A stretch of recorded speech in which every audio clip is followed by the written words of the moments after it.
The purpose of doing deficit push-ups is probably because you're too strong for regular push-ups already, so we have to make it more difficult so that we can still increase your upper body strength, specifically in the chest, the shoulder, and the triceps. So a step-by-step guide on how to do the deficit push-ups is very similar on how to do the regular push-up.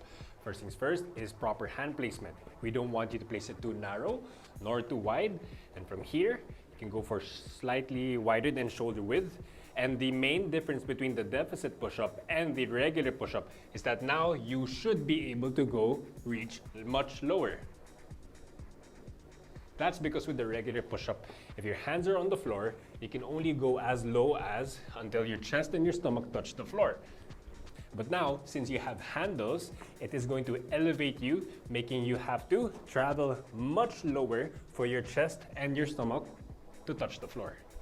So it's the exact same movement, but with an increased range of motion by 2 or so inches.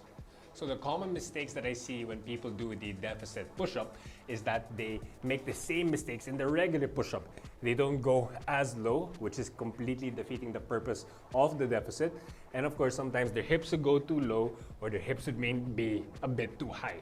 So again, go as low until your chest and your stomach touch the floor, and then go up.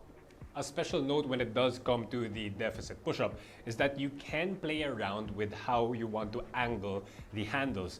My personal preference is that I like holding the handles like this. So it's a bit of an underhand with a bit of a 45-degree angle like this.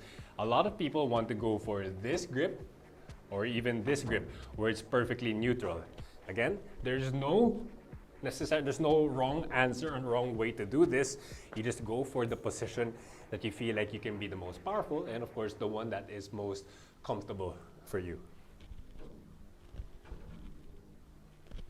And of course, that's just the basics of this movement. If you have any questions or concerns, please feel free to message me.